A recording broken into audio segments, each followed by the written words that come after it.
Hello YouTube, Bane666 here.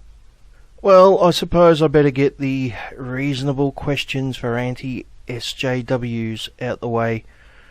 Just a note before I get stuck into it, I will be answering these questions or responding to these statements mainly from the viewpoint of an MRA. So as the anti-SJW community is extremely diverse, I would argue even more diverse than feminism, obviously my responses, my opinions aren't going to reflect everyone's. But on that note, let's get stuck into it.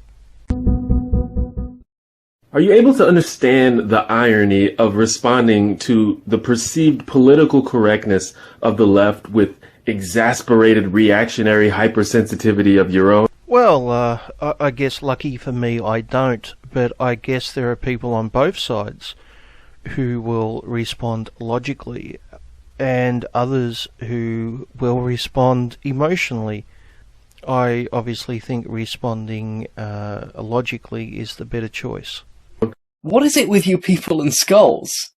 Okay, so we're 10 seconds in and already there's a Davis Arini reference. Keep this in mind for a little bit later on. How do you define right-wing? Anti-SJWs often have an aversion to being labelled as right-wing. Well, as I said at the start of this video, we are a very, very diverse community.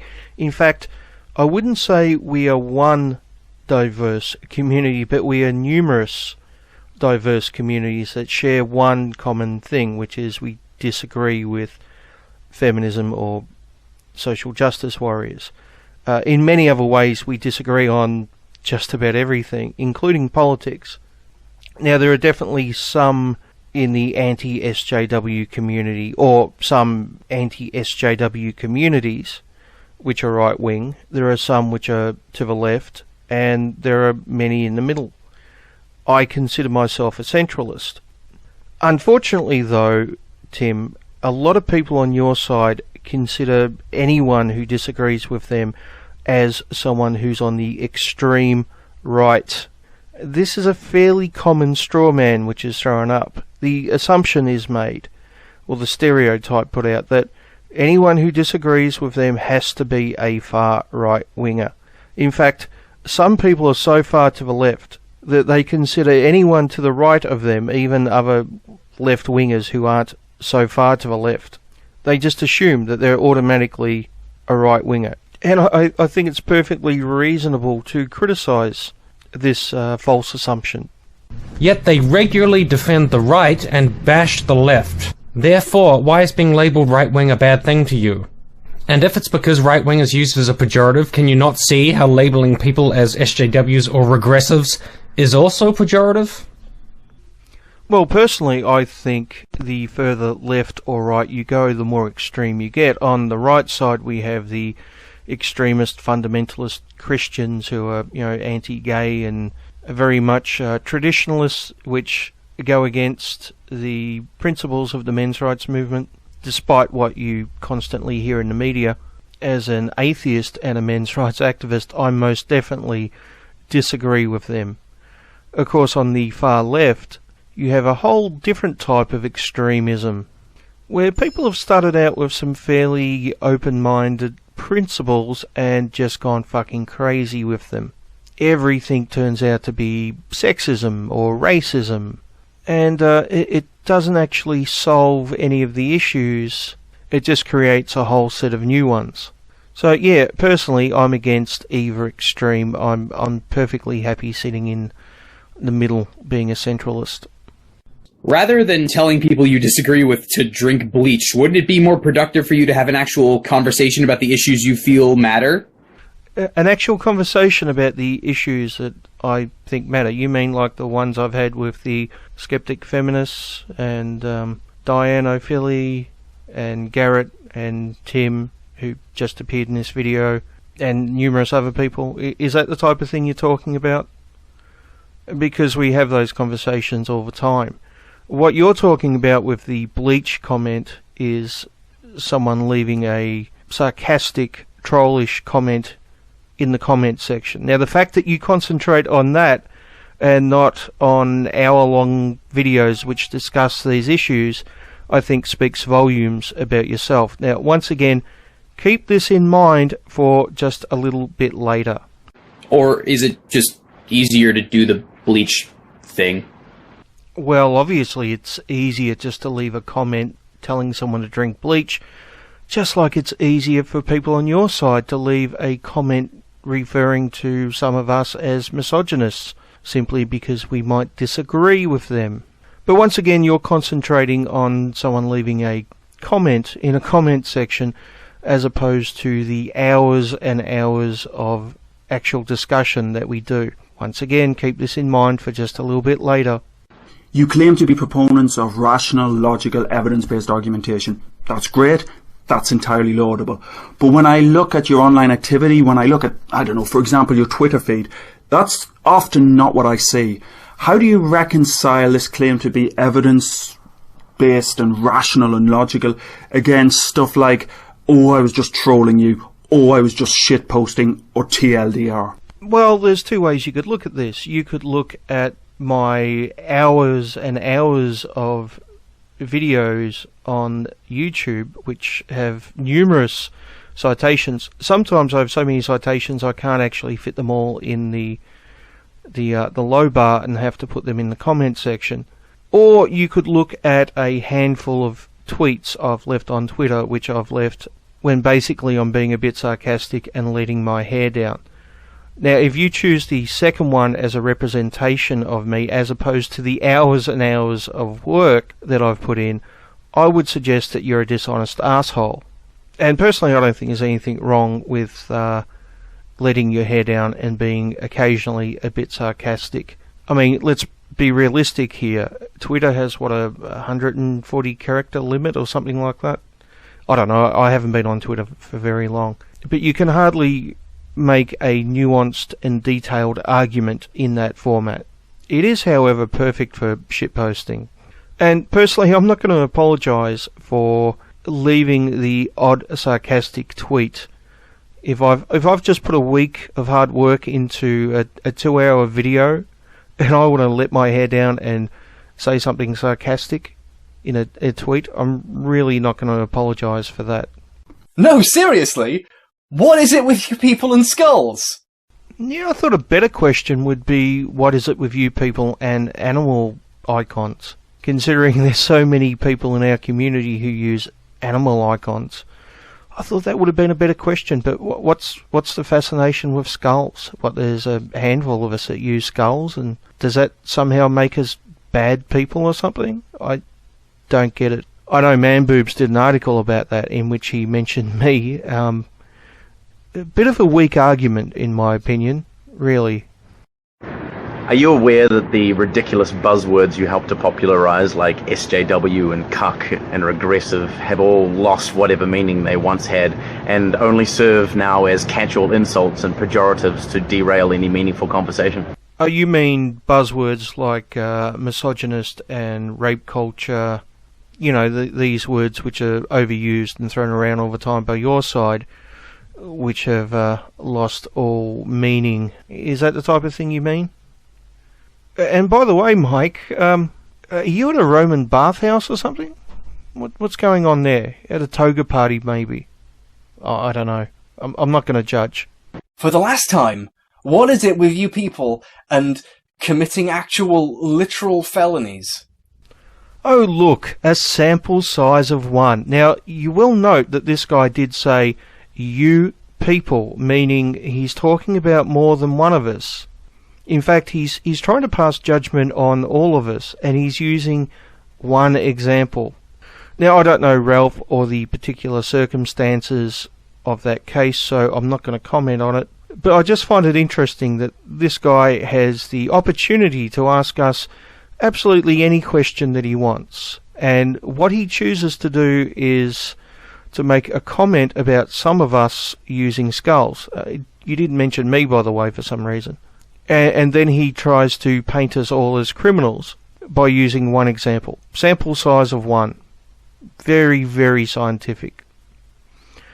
Now, if I were to do a similar thing, I could accuse everyone on his side of being pedophiles because of one Hannibal the Victor, correct? But I'm not that much of a scumbag as to use such a pathetic argument. Next. Like, you might want to work on that? I mean, I thought the Ralph retort was so rational when he was fantasizing about beating up women with dyed hair, but then he assaulted a police officer, and finally I was convinced. So, that's it. You had the opportunity to ask us anything you wanted, and this is what you choose to do. Really, really fucking pathetic, I have to say. In videos and in the comment sections, anti-feminists often take up the most extreme or the weakest feminist position they can find, or they just straight up misrepresent what the feminist position is. You know, I'm very, very glad you brought this up, Christy, because I would like to bring your attention to a couple of people on your side that do exactly this. Let me give you the first example. What is it with you people and skulls? Now, I would argue that Davis Irini does not represent myself or others like me, yet he is often used as an example. And as we saw in the early part of this video, there he is. So what was it you said about the most extreme examples, Christy? And then, of course, there was this. Rather than telling people you disagree with to drink bleach, wouldn't it be more productive for you to have an actual conversation about the issues you feel matter? Now, once again, we have someone who has taken the most extreme version, you know, someone leaving comments telling him to drink bleach or whatever, as opposed to those like myself who put hours and hours of work into our videos. So I suspect that you will now go and have a word to these people, Christy, and tell them that, you know, how wrong they are, correct? But I tell you what, I'm not done yet. I've got even better examples from your side. Just about any article on the internet which talks about men's rights is guilty of what you're accusing us, Christy. In fact, there's literally hundreds of articles out there written by feminists who claim that Roosh V or Elliot Rodger are the perfect examples of men's rights activists, even though Elliot Rodger had absolutely no connection to the men's rights movement whatsoever. And there has never actually been any evidence presented that he has. They still represent this lie, and trust me, it is a fucking lie. They do represent it as the truth. And Roosh V has continuously been falsely associated with us. Even though he has come out numerous times and said he has no connection to the movement. Even though we have come out and said he has no connection to the movement. And if you actually examine his arguments and compare them to ours, you can see that they're different. Yet this is constantly used against us. In fact, I would say that the most common argument used against men's rights activists, or the men's rights movement in general, is the false association fallacy. So, Christy, which is worse? Using the most extreme feminists as an example of feminism, or using people who don't even fucking belong in the men's rights movement as examples of typical MRAs? Now, I would say that both are wrong, but I do think what your side is doing is worse. And I expect now you to call them out, maybe make a video or two, at least, you know, leave a comment on Twitter or something, you know. Or does it only count when our side does it? Instead, why not take up the strongest, most robust feminist argument you can find and really challenge yourself? Well, the thing is, Christy, there are some feminist arguments that I agree with, or at least partially agree with. I don't argue against feminism for the sake of arguing against feminism. I'm here pointing out those aspects which I disagree with, and often those aspects I disagree with are the most extreme. The unfortunate thing is, often those most extreme aspects are the loudest voices and the ones that have the most influence, especially in the media, to a large degree in the universities, and unfortunately they also have an influence in government. I am deeply concerned with male addiction rates, suicide rates, and abuse rates. That's absolutely fantastic. I just wish more people would be.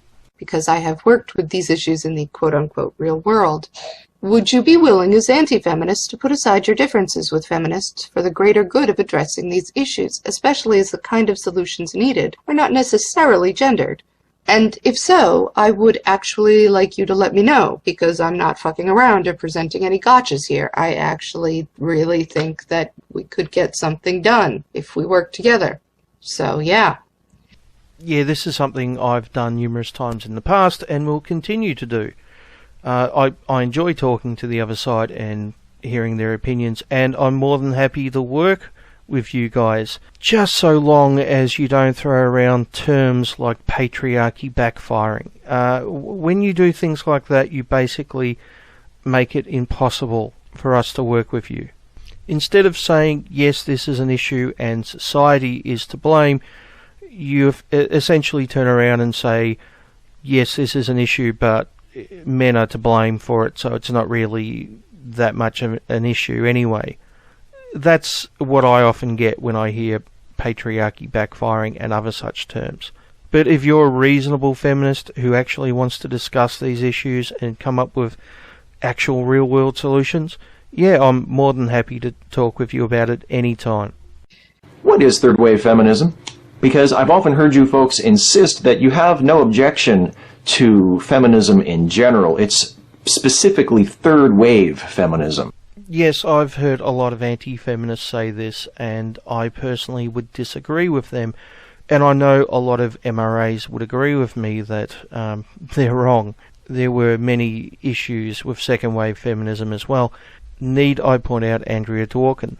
By the way, Steve, I've got to say it's really nice for you to talk with us. Oh, sorry, I meant talk at us, because of course you refuse to actually have a conversation with us, don't you? Wouldn't it be nice if you did? That you have a quarrel with. So what is third wave feminism specifically? And what specifically about third wave feminism do you have such a problem with? Well, Steve, I think I can answer both of those questions with one word, and that is intersectionality. Now, I should point out that if you were to break intersectionality down to its very bare bones, I probably wouldn't have that much of an issue with it. If you were to say, for example, that there are different groups who have different advantages or disadvantages in some circumstances, I would somewhat agree. But it's the way that third wave feminists use intersectionality. Oprah, for example, who is a rich black woman, would essentially be seen as more oppressed than a homeless white man because she's female and she's black. Now, this is obviously ludicrous, and it's the type of thing that I've actually seen before.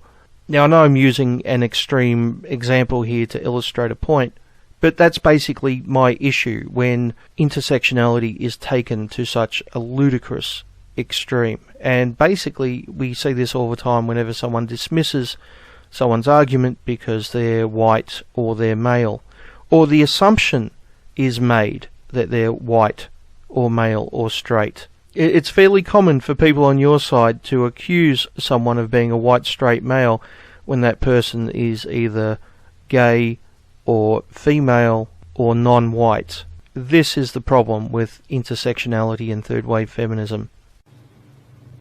Why is it that this feminist represents all feminists? Well, she doesn't represent all feminists. You'd be hard-pressed, for example, to find someone on our side who would say that that feminist represents Christina Hoff Sommers, for example. However, she does represent a fairly large and fairly negative aspect of feminism. But this men's rights activist doesn't represent all men's rights activists. Whoa, wait, sexism all of a sudden? Ladies and men are different? So we're supposed to punch men and not hit ladies and open doors for men, but not ladies? Fuck you, get out of my face, you tiny piece of shit. Okay, so there's numerous issues here with your argument. The first one is the assumption that this guy is a men's rights activist. Exactly what activism has he taken part in? Can you give me some examples and citations? Thank you. Just one will do. And screaming sexism at a McDonald's is not a form of activism. If it was a woman who was crying sexism at a McDonald's, it wouldn't be correct to assume that she calls herself a feminist and takes part in feminist activism and is familiar with feminist arguments. The correct assumption would be that she's a dick, which is the correct assumption in this case with this guy, by the way. The second issue with your argument is the feminist, who, by the way, self-identifies as a feminist, purposely turned up at a talk with the intentions of interrupting it, whereas this guy was just a dick at McDonald's. The two aren't really comparable, are they? And I guess I could make the point again that your side is constantly misrepresenting the men's rights movement. You are a perfect example here with this guy, but by no means is that the worst example. Once again, the media claiming that people like Roosh V and Elliot Rodger are the perfect examples of MRAs is not only false, it's also clearly desperate. And I would expect you now to respond to them some way? Maybe? Of course not, because it only counts when our side does it, correct? When your side does it constantly, that's apparently no issue, because I don't hear any of you guys speaking out against it. Not a single one of you. Strange that, isn't it? Why am I continually asked to answer for the views of feminists if I agree with feminism's overall aims, but don't agree much with those particular feminists? Does that mean that I can ask you to answer for anybody who labels themselves similarly to you, even if you don't agree much? Yeah, I would agree with you 100%, Tim. And once again, as a men's rights activist, I'm constantly being asked to answer for people like Roosh V, who has no connection to our movement. In fact, his arguments are lumped in with ours, even though they clearly don't go together. And as I pointed out earlier, this is your side's main argument against us, is using the false association fallacy. If SJWs are bad because they spend too much time whining and don't talk about real problems, then why aren't you talking about those problems instead of just whining about the other people over and over and over for literally years? Yeah, well, I do have a long history of actually talking about the real issues. I do it on a regular basis, often with people from your side, so, yeah. Now, I would assume that you are going to criticise people like Dave Futrell and Kevin Logan, who do nothing but talk shit about our side. They don't actually, do a lot of activism apart from criticising the other side. And of course, Dave Futrell has made his living off of doing that. And he's constantly being quoted by your side. I assume now that you will criticise him and say that he has no value because all he does is criticise the opposition, right? Or does it only count when someone on our side does it? Now, once again, you're talking about people on YouTube. I'm talking about the mainstream media. Do you see that the problem is worse on your side? I mean, in the scale of priorities, that's like even lower, right? You've got the real problems, you've got the things that feminists worry about, and then you've got you going, how dare they? Just, how dare they have different priorities from me? Why can't they do what I do? Whine about whining forever for a living. You mean like Dave Futrell, right? From We Hunted the Mammoth, who is constantly quoted by the mainstream media as a legitimate source, even though he's biased as fuck? Is that the type of thing you mean? That's healthy. Why don't you seem as concerned with actual feminist theory in academia as you are with wrecking people for views? Yeah, I don't think I have ever wrecked someone for views. I do, however, concern myself with feminists in the mainstream media. That's probably my main bugbear.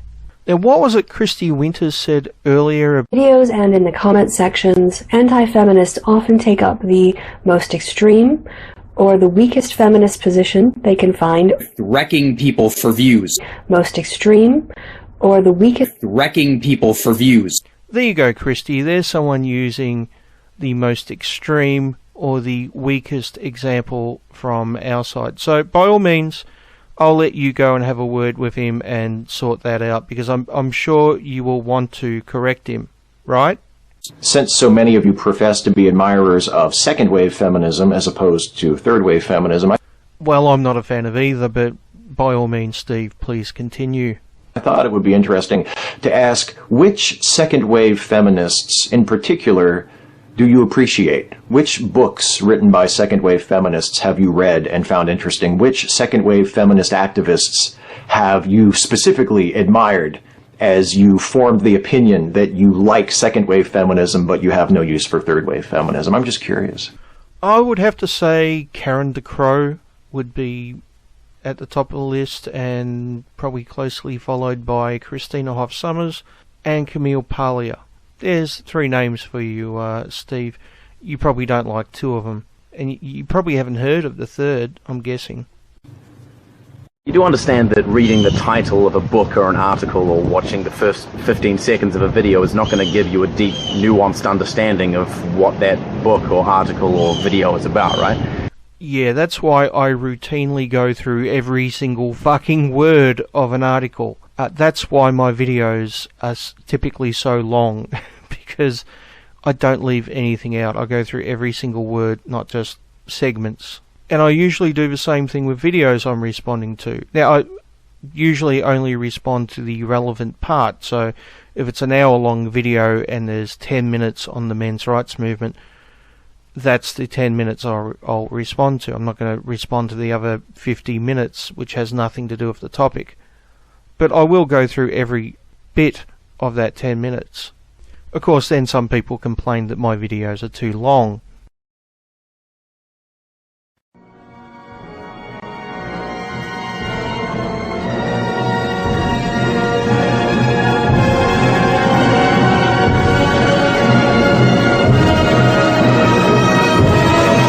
And while I'm here, what is it with you guys and skulls? I mean, I didn't get a mention in that.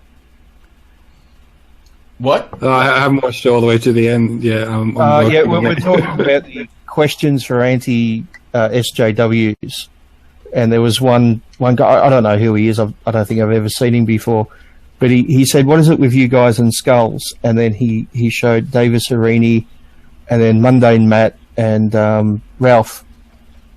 Oh, and he never mentioned me, though. I was so disappointed. That is disappointing. I figured you'd be the original. What do you mean? I mean, skulls are fucking cool. That's all it is. I'm fairly certain. Skulls are, we all have them. Yeah, everyone's got one. It's the only body part you can show without being ableist. Yeah. Yeah. And they're cool. They're metal. I mean, skulls are cool. So yeah, that's a stupid question. I don't know. I mean, the thing is there anyone else with a skull on our side apart from us 4? I guess there must be 1 or 2, but there's animals everywhere, animal avatars everywhere. I thought that would have been a better question. I think so too. Yeah. Like, the funny thing is, in one of the few articles I've been mentioned in on We Hunt at the Mammoth, one of them was about skulls. I think it was called something like "Maybe You're the Bad Guys" or something like that. And it talked about Davis Arini, Mundane Matt, and myself all using skulls in our avatars, and maybe that means that we're the bad guys or some shit. Like, is that the best you've got on me? Wow, Futrell. I mean, seriously, I use a skull in my avatar. Nazis did have skulls on their uniforms, but not as their avatars. Yeah, they didn't represent themselves as dead people, because that's not what a conquering people do. They represent their enemies as dead people. That's why they have skulls on their uniforms, not as themselves. See what I mean? Yeah, it's kind of like wearing your, I don't know, maybe it's sort of like having a necklace of ears, but it's parallel to that. You just wear a little metal skull on your hat. Isn't that where they put them? They're just on the hats. I don't even know where else. They might have like medals or something. And again, skulls are cool.